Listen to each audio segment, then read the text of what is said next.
following his way, following his will, following his plan for our lives is the best thing for our lives. And then we submit ourselves to him and say, Lord, be the Lord of my life.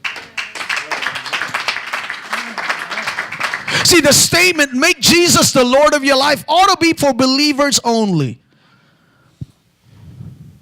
Not for the unchurched. Not for the unbeliever. I ought to be able to tell you, if you're a believer, I ought to tell you, make Jesus the Lord of your life. Because some of us are believers and don't have Jesus as the Lord of our life.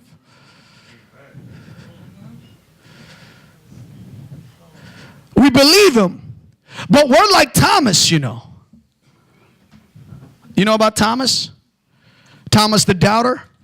Jesus resurrects from the grave, right?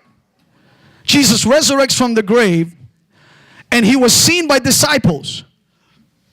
And the disciples say, we've seen Jesus. And Thomas said, no way. The only way I'll believe him is if I put my fingers through his side and put my fist through his side and my fingers through his hands. Then I'm going to believe that he rose again. Well, the next week Jesus shows up. Every place is closed. He goes into the room and turns to Thomas and said, look at here, Thomas, I'm alive. And he said, put your fist through my side and put your finger through my hands. And Thomas says, my Lord and my God. Thomas, you've been following him for 3.5 years, and now you just realize him to be Lord. And I want to tell you something here. If you're a believer, you need to make Jesus the Lord of your life.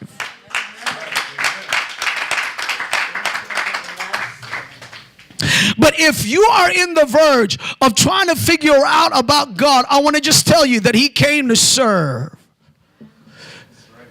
He's going to be Lord already, whether or not you're sick. Because at the end of the days, the Bible says that every knee shall bow and every tongue shall confess that Jesus Christ is Lord.